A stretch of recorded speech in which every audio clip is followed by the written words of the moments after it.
Hello everyone, welcome to all of you. I hope you are doing well. So आज जो हमारा topic है वो है चैप्टर 4 यानी कि अध्याय 3। आज हम बात करेंगे टू डायमेंशनल मोशन यानी कि द्विविमीय गति। तो जो हमारा प्रीवियस लेक्चर था उसके जो अंदर था हमने वन डायमेंशनल मोशन यानी कि एक विमीय गति के बारे में हम पूरा डिस्कशन कर चुके थे। ठीक है दोस्तों, तो यहां पर अब जो हमारा टॉपिक है वो रिलेटेड है टू डायमेंशनल मोशन यानी कि द्विविमीय गति। चलिए हम ज्यादा समय नहीं लेते हुए अपना लेक्चर स्टार्ट करते हैं। तो जब हमने स्टार्टिंग करी थी वन डायमेंशनल मोशन की, तब हमने डिस्कशन करा था कि आपका एक विमीय गति क्या होती है, द्विविमीय गति क्या होती है और त्रिविमीय गति क्या होती है। सो वापस से रिकॉल कर लेते हैं कि एक विमीय गति क्या होती है। जब कोई व्यक्ति एक सीधी रेखा में अगर आगे चल रहा होता है तब उसके द्वारा जो गति होती है उसको हम क्या कहते हैं, एक विमीय गति। द्विविमीय गति किसको कहते हैं? यदि व्यक्ति किसी एक समतल में यानी कि एक तल में कभी इस दिशा में कभी उस दिशा में यानी कि एक या एक से अधिक दिशा में अगर वो गति कर रहा है तो उसको हम क्या कहेंगे, द्विविमीय गति। क्लियर है दोस्तों, यहां आपको समझ में आया।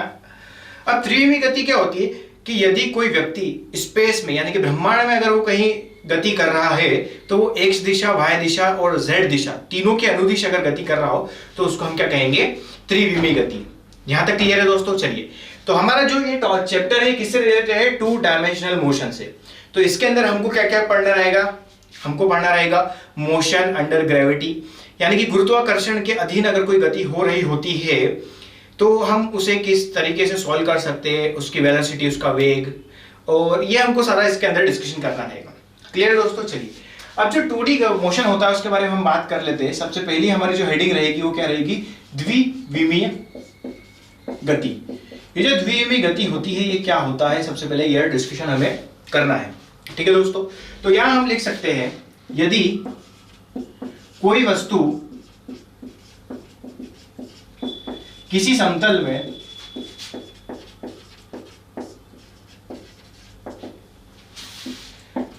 इस प्रकार गति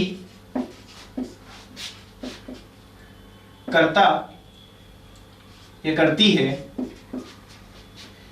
कि वह दो दिशाओं को संबोधित करे तो इस गति को हम द्विविमीय गति कहते हैं। ये हमारी बात होगी डेफिनेशन की। ठीक है दोस्तों, चलिए क्या लिखा हुआ है, यदि कोई वस्तु किसी समतल में इस प्रकार गति करती है कि वह दो दिशाओं को संबोधित करे तो इस गति को हम क्या कहते हैं, द्विविमीय गति कहते हैं। कैसे? फॉर एग्जांपल, ये आपका क्या एक समतल है, ये आपका एक्स है, ये आपका वाई है। आपने फेंका एक पत्थर फेंका, यहां से चला ऐसे गिर गया। तो देखिए पत्थर एक्स दिशा में भी आगे बढ़ा, वाई दिशा में भी आगे बढ़ा, तो ये दो दिशाओं को संबोधित करते हुए ये पत्थर चला और अपनी मंजिल पर पहुंच गया। तो इसी गति को हम क्या कहते हैं, द्विविमीय गति। क्या हम सड़क पर चलते हुए द्विविमीय गति कर सकते हैं? जी बिल्कुल कर सकते हैं। कैसे? अगर एक सड़क है कुछ ऐसी, तो व्यक्ति क्या हो रहा है, ऐसे चला, कभी ऊपर कभी नीचे, कभी ऊपर कभी नीचे, यानी कि ऊपर नीचे दो दिशाओं को संबोधित करते हुए यह व्यक्ति गति कर रहा था। तो इसी गति को क्या बोलेंगे हम, द्विविमीय गति। क्लियर दोस्तों। चलिए, और क्या एग्जांपल ले सकते हैं? चलिए एक और एग्जांपल लेते हैं। आपका जो प्लेन रहता है, कुछ ये आपका इस टाइप से ऐसा प्लेन रहता होगा। ये जो आपका प्लेन रहता है, ये यहां से उड़ा आपका प्लेन, चलो सही से ही बना लेते हैं प्लेन अपन।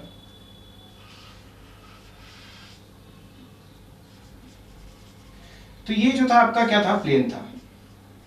ठीक है दोस्तों, ये आपका था प्लेन। ये प्लेन जैसे ही उड़ा तो ये कुछ इस दिशा में उड़ा होगा। ये उड़ने के बाद में अगर इधर और इधर नहीं मुड़ता तो ये उड़ के ऐसे नीचे की तरफ जा सकता था। तो ये प्लेन आपका उड़ा और ऐसे नीचे आ गया। तो ये जो गति उसने एक्स दिशा में करी और ये जो वाई दिशा में करी, ये दो दिशाओं में जैसी उसने गति करी, तो इसको हम क्या बोलते हैं, द्विविमीय गति। यहां तक समझ में आया दोस्तों कि द्विविमीय गति होता क्या है। आपका वस्तु या आप खुद अगर इस प्रकार गति कर रहे हो कि आप दो दिशाओं में अपने आप को संबोधित कर रहे हो, यानी कि दो दिशाओं के अनुदिश अगर आप गति कर रहे होते हो तो इस गति को हम क्या बोलते हैं, द्विविमीय गति।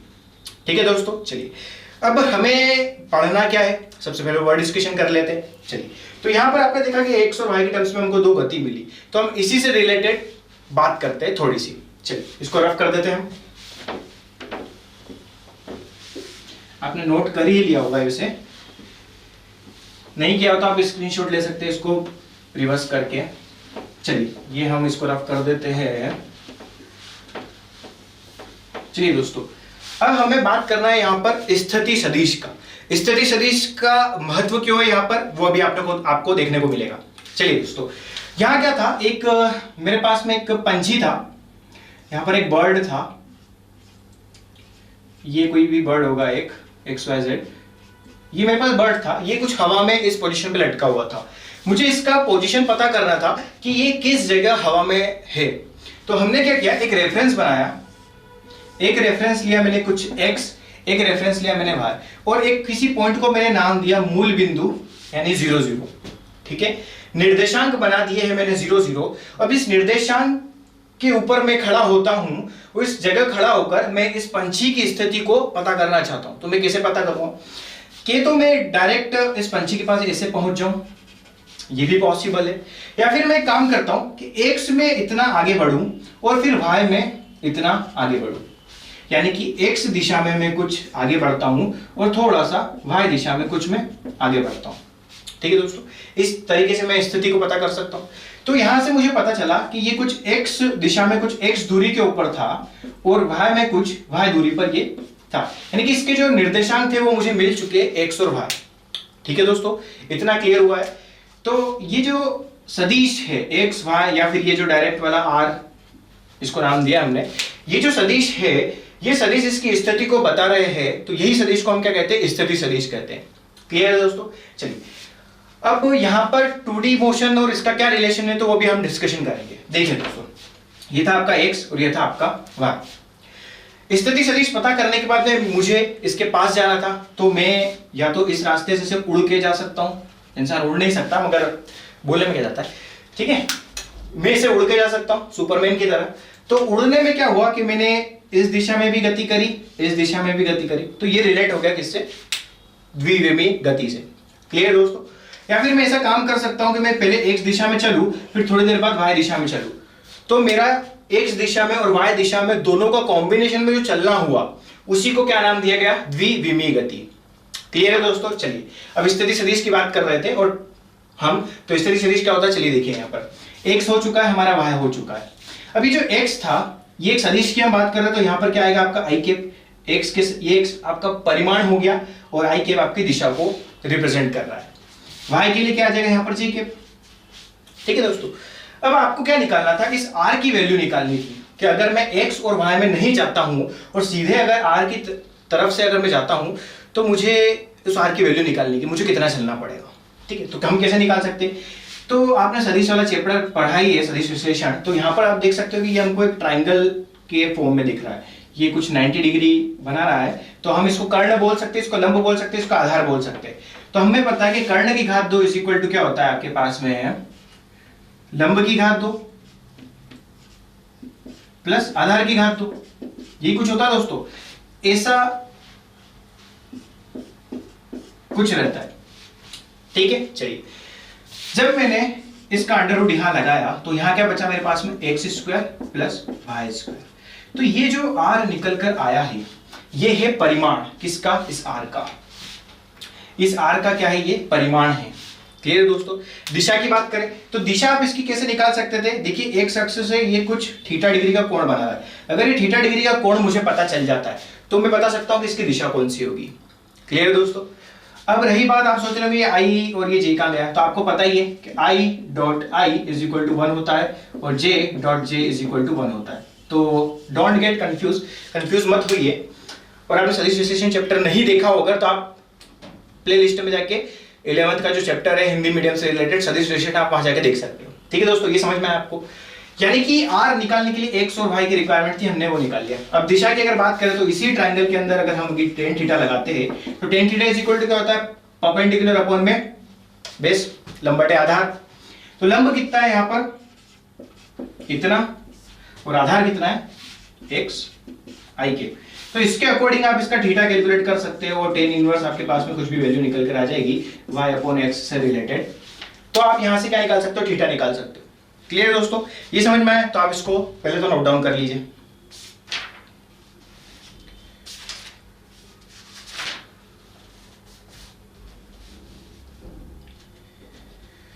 चलिए दोस्तों, आई होप ने नोट कर लिया होगा।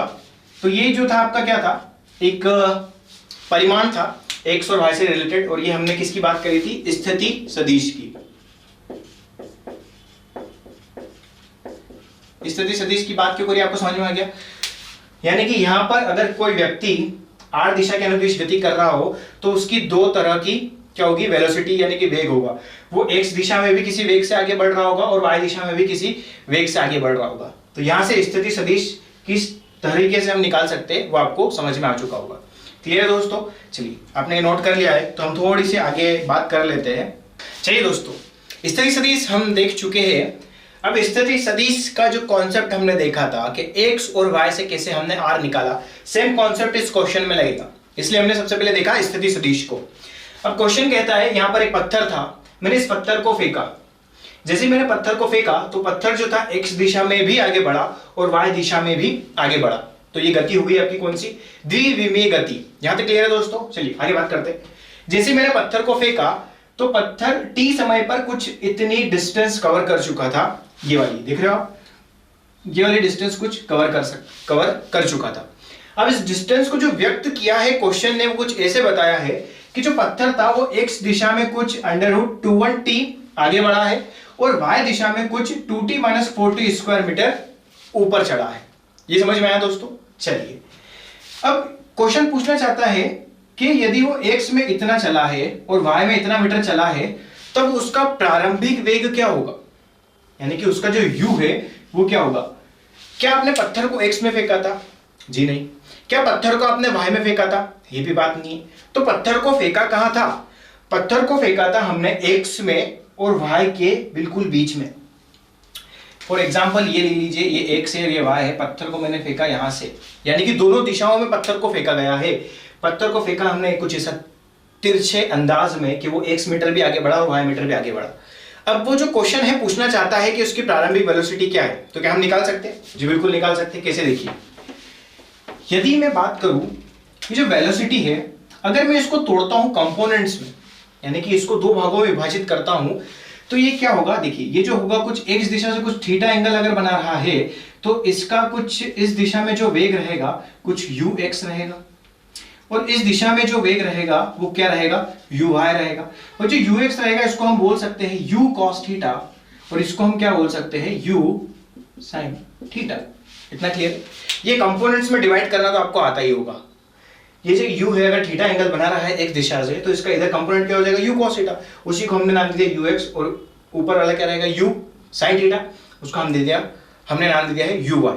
इतना क्लियर है दोस्तों। चलिए, अब यदि हम बात करें तो ux हमें क्या निकालना है सबसे पहले, और हमें क्या निकालना है, uy निकालना है। अच्छा, हम ux और uy ही क्यों निकाल रहे हैं, बिकॉज हमको u की वैल्यू फाइंड आउट करनी है और हमें पता है कि जो u है ये मिलके बना है इस ux से और इस uy से। तो अगर हम ux और uy निकाल ले तो हम क्या निकाल सकते हैं, इस u को निकाल सकते हैं। क्लियर है दोस्तों। चलिए आगे बढ़ते हैं। अब ux कैसे निकालें, तो ux हमको पता है, ux इज दी वेग x दिशा में। जो ux है क्या है, वेग है x दिशा में, और x दिशा का हमको क्या पता है, विस्थापन पता है। क्या पता है, विस्थापन हमको पता है x दिशा का। कितना दे रखा है, √ का 21t मीटर। अब हमें एक डेफिनेशन पता है क्या, जो हमारा वेग होता है वो क्या होता है, विस्थापन बटे समय। अब यहां पर आपको देख रहा होगा कि जो विस्थापन दे रखा है ये समय के साथ दे रखा है, यानी कि समय के रेस्पेक्ट में दे रखा है, यानी कि समय के सापेक्ष दे रखा है। जहां पर भी सापेक्ष वैल्यू आ जाती है वहां पर हम करते हैं डिफरेंशिएशन, यानी कि हम ux को क्या लिख सकते हैं, x में विस्थापन बटे समय। ये समझ में आया दोस्तों। ऐसा लिखने के पीछे रीजन यही था क्योंकि जो विस्थापन था x का वो समय के साथ दे रखा था, यानी कि समय के सापेक्ष दे रखा था। अब x की वैल्यू तो हमें पता है, पुट कर देते, तो d/dt, और x की जगह वैल्यू कितनी दे रखी है, √ का 21 और t। यहां तक क्लियर दोस्तों, यहां तक आपको समझ में आया। अब आपको पता है इसका डिफरेंशिएशन कैसे कर सकते हैं, ये तो कांस्टेंट है, इसको तो बाहर ले लीजिए। तो हमारे पास में जो ux निकल कर आएगा, कितना निकल कर आएगा, √ का 21, क्योंकि t का क्या हो जाएगा, 1 हो जाएगा। यहां तक समझ में आया दोस्तों। चलिए तो ये जो था हमारा क्या था, ux हमारे पास निकल कर आ चुका है। अब हमें क्या निकालना है, यहां पर हमें निकालना है किस चीज को, uy को। ठीक है, तो आपने ये नोट कर लिया होगा, इसको रफ कर देते हैं। चलिए यहां से हम इसको रफ करते हैं। चलिए यहां तक समझिए। अब आपको क्या निकालना है, uy क्या है, वेग है y दिशा में, और आपको y दे रखा है विस्थापन कितना दे रखा है आपको, 2t माइनस का 4t स्क्वायर, ये मीटर में दे रखा है। अब आपको क्या निकालना है, uy पता है। ये जो y दे रखा है ये भी समय के सापेक्ष दे रखा है, यानी कि होगा तो यहाँ पर डिफरेंशिएशन। तो डिफरेंशिएशन कैसे कर सकते हैं, dy अपॉन में dt, समय के सापेक्ष ही आपको करना है। तो ये आपका वेलोसिटी को रिप्रेजेंट कर रहा है but in the y direction. तो dy dt, y की जगह क्या लिख सकता हूं, 2t माइनस का 4t स्क्वायर मीटर। अब यहां पर जैसे ही मैंने इसका क्या किया, डिफरेंशिएशन किया, तो देखिए dy by dt of 2t कितना हो जाएगा, 2, क्योंकि t का 1 हो जाएगा, फिर माइनस लगाया dy by dt of 4t square, तो यहां कितना हो जाएगा आपके पास में 4, 2 नीचे उतर कर आएगा तो यहां पर आ जाएगा 2 और t की पावर बचेगी 1। तो आपके पास में जो uy है वो कितना निकल कर आएगा, 2 माइनस का 8t, यानी आपके पास में ux निकल चुका है, आपके पास में uy निकल चुका है। ठीक है दोस्तों, इतना नोट कीजिए, फिर अपन आगे डिस्कशन करते हैं। चलिए दोस्तों, आपने नोट कर लिया है, ux निकल कर आया हमारे पास में अंडर रूट का 21, uy निकल कर आया 2 माइनस का 8t। क्वेश्चन पूछना चाहता है क्या, प्रारंभिक वेग, क्या पूछना चाहता है, प्रारंभिक वेग। अब प्रारंभिक वेग की अगर मैं बात करूं, मेरे हाथ में स्टॉप वॉच मैंने चालू करी, तब मेरे पास में समय क्या होगा, t is equal to 0। t is equal to 0 पर मैंने चलना स्टार्ट करा, यानी कि जब मेरे पास में प्रारंभिक वेग आया तब मेरा समय क्या था, t इज इक्वल टू 0 था। क्लियर है दोस्तों। सो प्रारंभिक वेग के लिए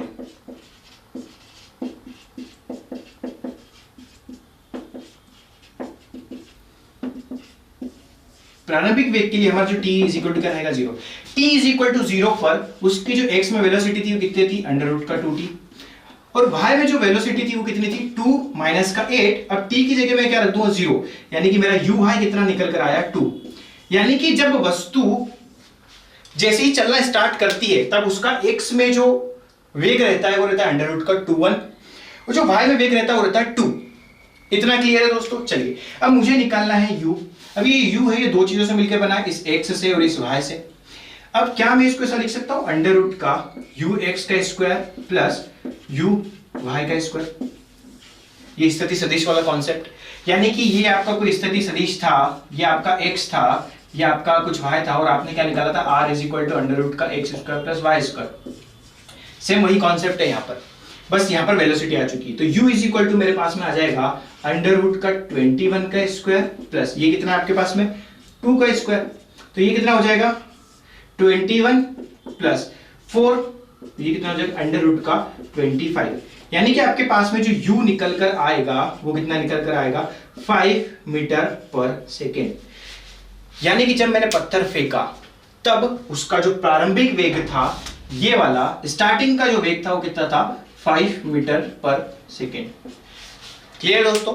तो ये जो था हमारा क्या था, 2 डायमेंशनल मोशन, कि 2 डायमेंशनल मोशन की वजह से हम किस प्रकार किसी ऑब्जेक्ट का वेलोसिटी फाइंड आउट कर सकते हैं। ठीक है, अब हो सकता है वेलोसिटी टाइम के साथ में वेरी कर रही हो या ना कर रही हो, हम उसको फाइंड आउट कर सकते हैं with the help of our concept.